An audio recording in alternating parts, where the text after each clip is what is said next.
Hello students, welcome.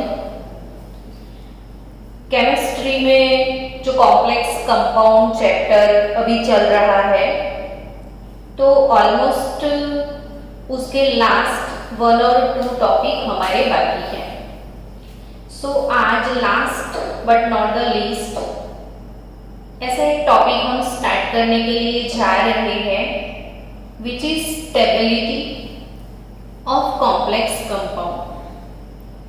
अगर हमारे पास 2, 3, 4 ऐसे कॉम्प्लेक्स कंपाउंड दिए गए हैं, यानी कि डिफरेंट कॉम्प्लेक्स हमको दिए हैं, ठीक है। फिर वो कॉम्प्लेक्स के अंदर कौन ज्यादा स्टेबल है और कौन लेस स्टेबल है, यानी कि रिलेटिव स्टेबिलिटी आपको निकालनी है। यानी 4-5 कोऑर्डिनेशन कंपाउंड दिए गए हैं, उसमें से मोस्ट स्टेबल कंपाउंड कौन सा है या लीस्ट स्टेबल कंपाउंड कौन सा है, वो हम कैसे जान सकते हैं, कैसे उसकी कंपैरिजन कर सकते हैं। तो उसकी कंपैरिजन करने के लिए, यानी कि कोई कॉम्प्लेक्स कंपाउंड की जो थर्मोडायनेमिक स्टेबिलिटी होती है, वो कैलकुलेट करने के लिए क्या कर सकते हैं, वो सीखना है आज। तो हमको स्टेबिलिटी कंपेयर करने के लिए स्टेबिलिटी कांस्टेंट की जरूरत पड़ती है। तो व्हाट इज स्टेबिलिटी कांस्टेंट, आज का टॉपिक है what is stability constant.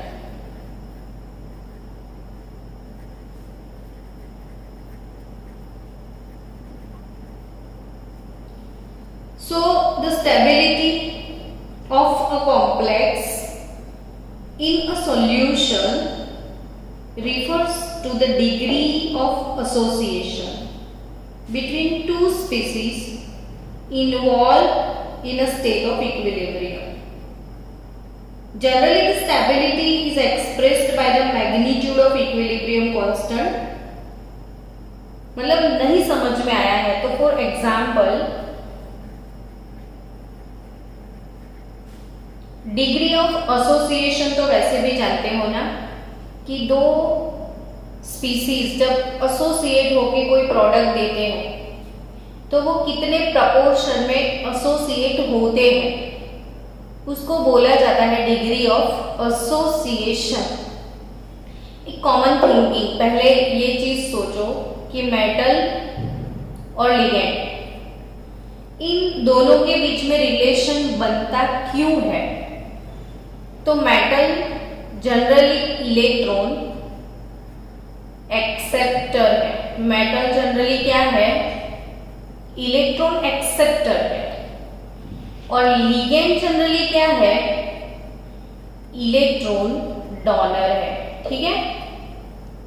Now you know that in chemistry जो इलेक्ट्रॉन पेयर एक्सेप्ट करता है उसको हम बोलते हैं लुईस एसिड, और जो इलेक्ट्रॉन पेयर डोनेट करता है वो क्या होता है, Lewis base.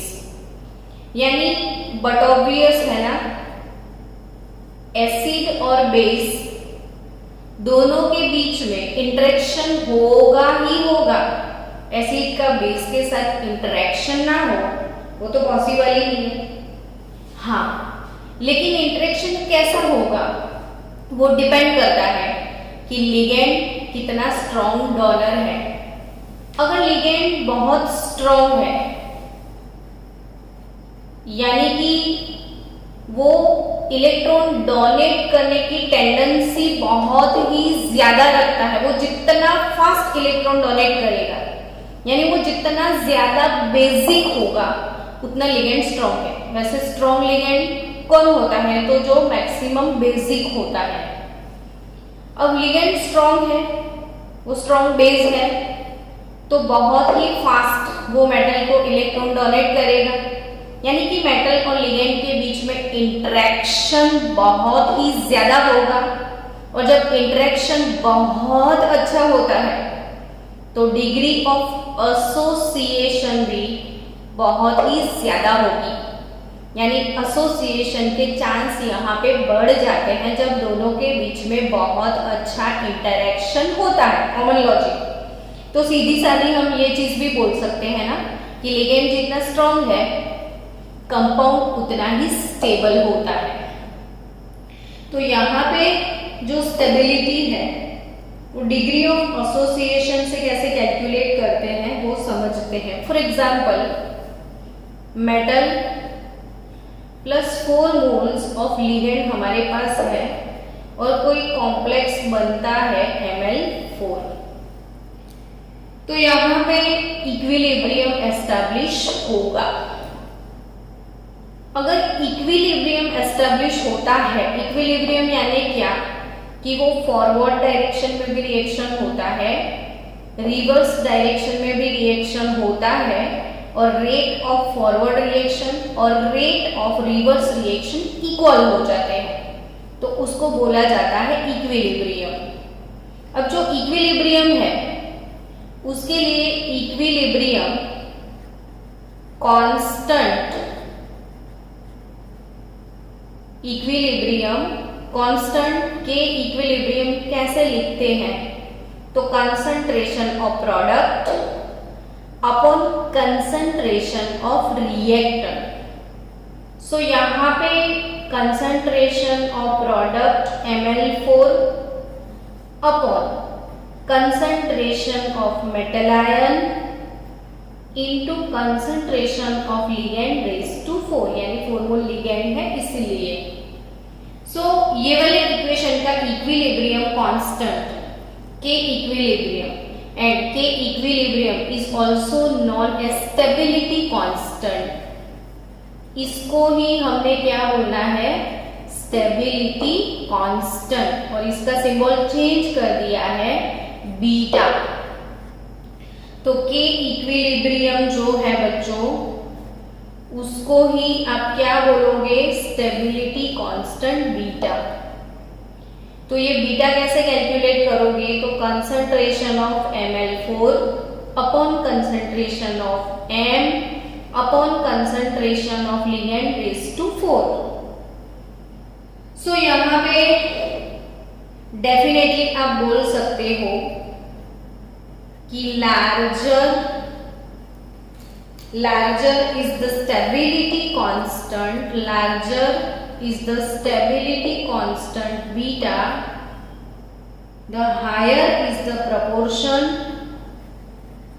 the higher is the proportion of Ml4। यानी कि देखो इन दोनों के बीच में बहुत ही अच्छा इंटरेक्शन है और बहुत ज्यादा इंटरेक्शन है, तो बहुत ही ज्यादा एसोसिएशन होगा, यानी बहुत ज्यादा प्रोडक्ट मिलेगा।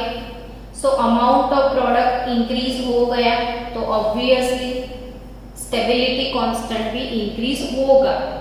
सो larger is the stability constant, the higher is the proportion of Ml4 that exists is a solution. So this compound is more stable if the stability constant value is high।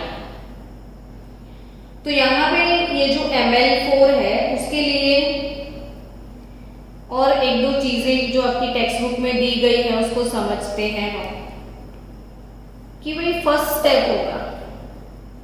First step तो metal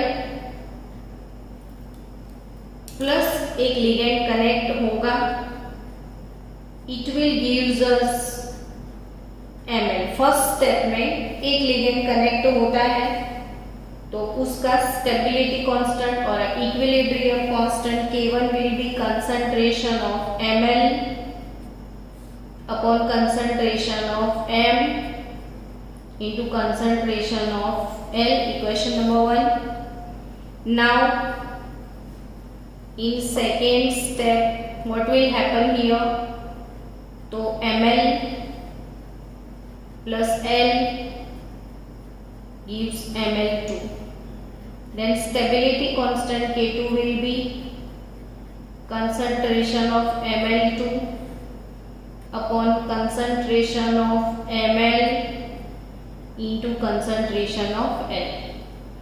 I think सबको समझ में आ गया होगा कि step 3 क्या होगा। तो मेरे लिखने से पहले आप लिख दोगे नहीं?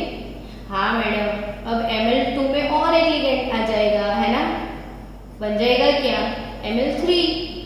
आप मत लिखो, हमको K3 आ गया समझ में। क्या लिखोगे? Ml3 upon Ml2 into L। Done. अब फोर्थ वाला मैं लिखूं या आप लिख दोगे? अब लिखोगे ना तो भी मुझे लिखना पड़ेगा। Ml3 plus L gives Ml4 और इसका स्टेबिलिटी कांस्टेंट क्या होगा? K4। यानी ये वाला जो रिएक्शन है ना बच्चों, उसमें 4 लिगेंड्स का जो एसोसिएशन है ना, वो टोटल कुल मिला के 4 स्टेप्स में होने वाला है। तो फर्स्ट स्टेप इसका इक्विलिब्रियम कांस्टेंट K1, सेकेंड का K2, थर्ड का K3 एटसेट्रा एटसेट्रा।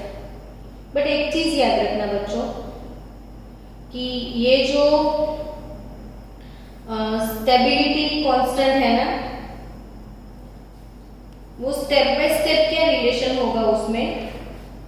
तो सबसे हाईएस्ट वैल्यू K1 का होगा, हाईएस्ट वैल्यू किसका होगा? K1 का होगा, उससे थोड़ा कम K2 का होगा। यानी रिलेशन क्या होगा? K1 is greater than K2 is greater than K3 is greater than K4 and so on। ये चीज याद रखना। सबसे पहला डिसएसोसिएशन जब होगा ना तो वो एक्सेस होता है, फिर धीरे धीरे वैल्यू डिक्रीज होने लगती है। सो गाइस देखो 4 स्टेप आपको समझ में आ गया। Ml Ml, Ml L Ml2, Ml2 L Ml3, Ml3 L Ml4 और सबके equilibrium constant Ml4 upon Ml3 into L। अब मैं सबका टोटल करूं चारों इक्वेशन का, तो आपको पता है Ml Ml gone, Ml2 Ml2 gone, Ml3 Ml3 गया, मिला क्या? M4L बचा लास्ट में Ml4। अमेजिंग ना? तो ये इक्वेशन का इक्विलिब्रियम कांस्टेंट Keq क्या होगा पता है? तो ये सबका मल्टीप्लिकेशन, जब इक्वेशन का एडिशन होता है ना तो इक्विलिब्रियम कांस्टेंट को आप मल्टीप्लाई करोगे ना, K1 into K2 into K3 into K4, तब आपको मिलेगा K इक्विलिब्रियम का वैल्यू। आया समझ में? So what is K equilibrium here? K1 into K2 into K3 into K4। फिर से समझा दूं मैं आपको कि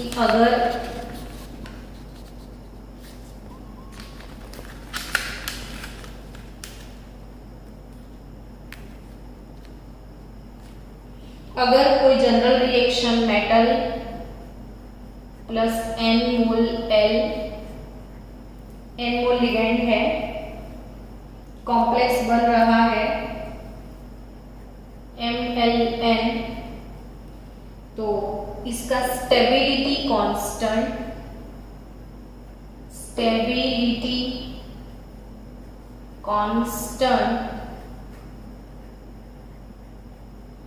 बीटा 4, यहाँ पे बीटा n लिखना होगा ना, n स्टेप में होगा तो n लिखेंगे, 4 स्टेप में होता था तो 4 लिखेंगे। तो MLN अपॉन m और L raise to n, stability constant beta n या इक्विलिब्रियम कांस्टेंट भी इसको बोल सकते हो, और it is nothing but K1 into K2 into K3 into Kn। तो it is stability constant Bn होगा। फॉर एग्जाम्पल, चलो कोई एग्जाम्पल से समझाते हैं। सपोज हमारे पास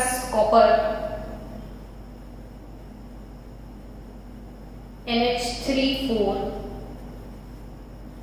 प्लस 2 कॉम्प्लेक्स है, कॉपर NH3 4 प्लस 2 कॉम्प्लेक्स।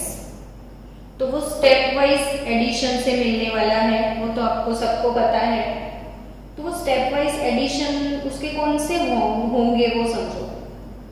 तो उसका स्टेप वाइज एडिशन कौन सा होगा आप खुद सोचो। तो सबसे पहले उसका एडिशन होगा कॉपर NH3 एक सिंगल होगा, फिर उसके बाद सेकेंड होगा कॉपर NH3 ट्वाइस प्लस 2 बनेगा, फिर वो होगा कॉपर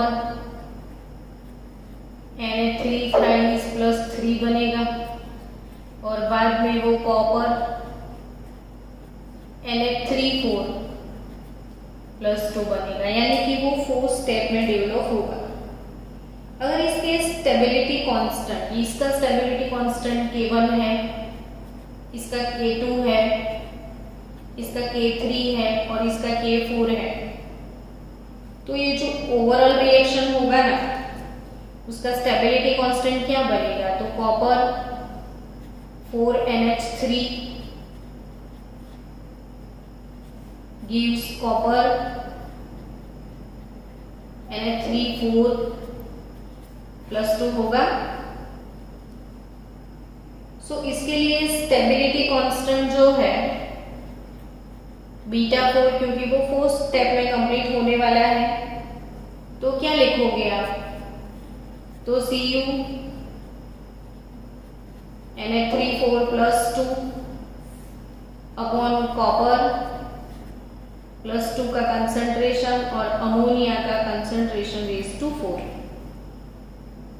तो व्हाट इज एक्चुअली इसका स्टेबिलिटी कांस्टेंट बीटा 4, तो it is nothing but K1 into K2 into K3 into K4। अगर मैंने लॉग ले लिया तो लॉग बीटा 4 क्या होगा, तो सबको मैंने लॉग दे दिया, और अब सबको पता होगा ना लॉग A इंटू बी होता है, तो एक्चुअली वो हो जाता है log A plus log B, है ना। तो यहाँ पे वो log K1 plus log K2 plus log K3 plus log K4 हो जाएगा। यानी मैंने लॉग लिया ना तो सबका एडिशन होगा। और फॉर योर काइंड इंफॉर्मेशन, ये जो लॉग K1 है ना, लॉग K1 उसका वैल्यू यहाँ पे 4 है। सेकेंड स्टेप का लॉग K2 का वैल्यू होगा 3.2, फिर लॉग K3 है उसका वैल्यू है 2.7। देखो मैंने यहाँ पे नोटिस करो, फर्स्ट वाला स्टेप तो सबसे ज्यादा वैल्यू K1 की है, धीरे धीरे के वैल्यू डिक्रीज होती जा रही है, डिग्री ऑफ एसोसिएशन डिक्रीज होता है, और लास्ट में जो K4 है ना लॉग K4, तो उसका वैल्यू 2 है। तो स्टेबिलिटी कांस्टेंट कैसे मिलेगा, तो सबका एडिशन कर दो, लॉग K1 यानी 4, लॉग K2 यानी 3.2, लॉग K3 यानी 2.7 और लॉग K4 यानी कि 2। So total stability constant beta 4 जो है कॉपर NH3 4 प्लस के लिए वो होगा 11.9। वो क्या होगा 11.9। यानी आपको समझ में आ गया। In short what is stability constant, तो जितने भी स्टेप्स एसोसिएशन में लगते हैं वो सारे स्टेप के जो स्टेबिलिटी कांस्टेंट है उन सबका मल्टीप्लिकेशन, और लॉग लिया तो सबका एडिशन। अब एसोसिएट होता है कोई चीज तो उसकी ऑपोजिट चीज को हम क्या बोलते हैं, एसोसिएशन का ऑपोजिट क्या होता है, तो सबको पता है डिसोसिएशन। एसोसिएशन का ऑपोजिट वर्ड क्या है, डिसोसिएशन। तो डिसोसिएशन कांस्टेंट क्या होगा, तो एसोसिएशन का ऑपोजिट यानी स्टेबिलिटी का ऑपोजिट इनस्टेबिलिटी कांस्टेंट होगा ना, इनस्टेबिलिटी कांस्टेंट बोलेंगे इसको। और जो डिसोसिएशन कांस्टेंट है, डिसोसिएशन कांस्टेंट उसका वैल्यू होता क्या है, तो dissociation constant is equal to 1 upon stability constant beta 4। क्यों, तो चलो Ml4 को डिसोसिएट करवाओ तो क्या मिलेगा, M और 4 मोल ऑफ L। तो डिसोसिएशन कांस्टेंट क्या होगा, डिसोसिएशन कांस्टेंट तो concentration of Ml, concentration of L raise to 4 upon Ml4। तो ये हुआ क्या, 1 अपॉन बीटा 4 तो हुआ। तो यहाँ पे स्टेबिलिटी कांस्टेंट बीटा ये 4 स्टेप में होता है तो 4 डालते हैं। हाँ ऑब्वियसली यहाँ पे 4 है तो आप 4 लिख सकते हो। तो डिसोसिएशन वो एसोसिएशन का ऑपोजिट होगा, यानी स्टेबिलिटी कांस्टेंट का ऑपोजिट डिसोसिएशन कांस्टेंट, और वो उन दोनों के बीच में इनवर्स रिलेशन है। अब स्टूडेंट यहाँ पे क्वेश्चन कैसे कवर करना है, तो क्वेश्चन कैसे कवर करोगे। फॉर एग्जाम्पल आपको कोई क्वेश्चन आता है एग्जाम में कि which of the following complex is formed by copper plus 2 ion is more stable, और आपको यहाँ पे 4 कॉम्प्लेक्स दिए गए हैं। अब 4 कॉम्प्लेक्स कौन कौन से हैं, तो जैसे copper 2 plus 4 moles of ammonia, you will have copper NH3 4 plus 2 यानी टेट्रा अमाइन कॉपर, और उसका स्टेबिलिटी कांस्टेंट जो है वो है 11.6। बीटा भी लिख सकते हो, इक्विलिब्रियम कांस्टेंट के भी आप लिख सकते हो, so don't worry guys. Cu+2 के साथ अगर आपने 4 Cn- लिगेंड को लिया तो आपको क्या मिलेगा, CuCN4 -2। अगर इसका स्टेबिलिटी कांस्टेंट लॉग के 27.3 है, 27.3 है। For example copper plus 2 moles of En, complex बन गया Cu,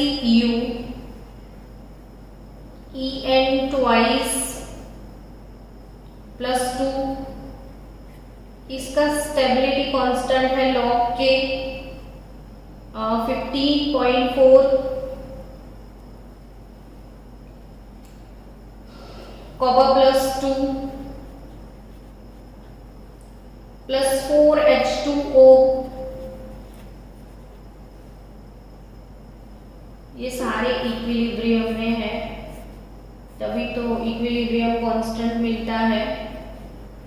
CuH2O4 टेट्रा एक्वो कॉपर 2 जो है उसका स्टेबिलिटी कांस्टेंट लॉग के जो है वो 8.9 है। और फाइनली कॉपर +2, ओके, तो यहाँ पे ऑप्शन A, B, C और D चारों कॉपर के कंपाउंड है। अब ये कॉपर के कोऑर्डिनेशन कंपाउंड अमाइन लिगेंड के साथ है, साइनो लिगेंड के साथ है, इथिलीन डाइअमाइन के साथ है और H2O के साथ है। तो इन सब में सबसे ज्यादा स्टेबल कॉम्प्लेक्स कौन सा है, सबसे ज्यादा स्टेबल कॉम्प्लेक्स, तो आप इजीली आंसर दे सकते हो बच्चों। आंसर इज बी ईयर, इसका स्टेबिलिटी कांस्टेंट हाईएस्ट है, so more the value of stability constant more will be the stable compound. So यहाँ पे स्टेबिलिटी कांस्टेंट का रोल आप अच्छे से समझ गए हो। स्टेबिलिटी पे इफेक्ट करने वाले थोड़े अदर फैक्टर्स भी हैं जिसका मुझे आपको इंफॉर्मेशन देना है कि और कौन कौन से ऐसे फैक्टर्स हैं जो स्टेबिलिटी पे अफेक्ट करते हैं। तो यहाँ पे मोस्ट भी एक चीज याद रखना आप कि फॉर अ सेम लिगेंड यानी कि लिगेंड सेम है तो क्या करोगे आप, लिगेंड डिफरेंट है तो स्टेबिलिटी कांस्टेंट देखोगे। यहाँ पे आप स्टेबिलिटी कांस्टेंट नहीं देखना है तो अपने पास वो स्पेक्ट्रोकेमिकल सीरीज है लिगेंड की, स्ट्रेंथ की एक सीरीज सिखाई थी मैंने, आई बाहर सकीना की कली वाली। तो जो स्ट्रॉन्ग लिगेंड होगा आपको पता है साइनो स्ट्रॉन्ग लिगेंड है, तो इसीलिए उसका स्टेबिलिटी कांस्टेंट ज्यादा है और वो मोर स्टेबल होगा। EN CN CO, EN से भी ज्यादा स्ट्रॉन्ग CN था और CN से ज्यादा स्ट्रॉन्ग CO लिगेंड था। बट लिगेंड सेम है तो अगर लिगेंड सेम होता है तो the increase in charge on metal ion, क्या देखोगे, चार्ज ऑन मेटल आयन। तो मेटल का चार्ज जितना ज्यादा होगा वो कंपाउंड स्टेबल होगा। फॉर एग्जांपल कोबाल्ट Na3 6+2 और कोबाल्ट Na3 6+3, तो इन दोनों में कौन ज्यादा स्टेबल है, तो ये वाला कंपाउंड। क्यों, तो यहाँ पे कोबाल्ट का चार्ज +3 है और यहाँ पे कोबाल्ट का चार्ज +2 है। आया समझ में।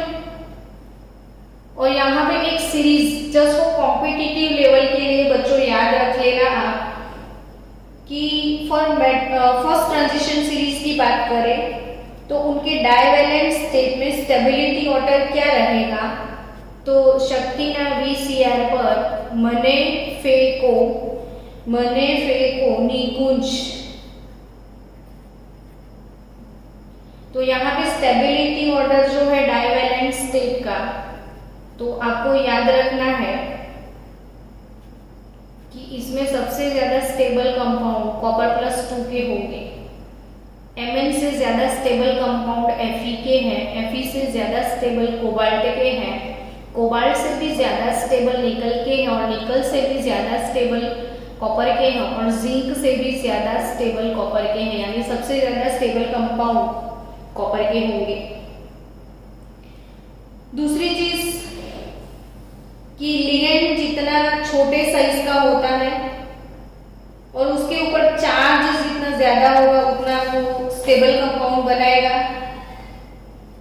ऐसा भी आप बोल सकते हो कि stability of a complex also depends on the basic character of a ligand. आपको पता है कि जो स्ट्रॉन्ग लिगेंड है वो स्ट्रॉन्ग लुईस बेस है और बेसिक कैरेक्टर जितना ज्यादा होगा स्टेबिलिटी उतनी ज्यादा होगी।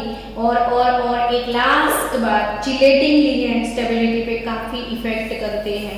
कौन से लिगेंड बच्चों, चिलेटिंग लिगेंड। मैंने आपको चिलेट सिखाया हुआ है। चिलेटिंग लिगेंड कौन, तो EN। क्यों EN चिलेट है, तो जैसे मेटल आयन है और EN है तो वो ऐसे एक साइक्लिक रिंग बनाता है। EN ऑलवेज साइक्लिक होगा ना, तो जो लिगेंड ऐसे साइक्लिक रिंग बनाते हैं, जो लिगेंड से साइक्लिक रिंग यानी कंपाउंड साइक्लिक बनता है उसको चिलेटिंग लिगेंड बोलते हैं।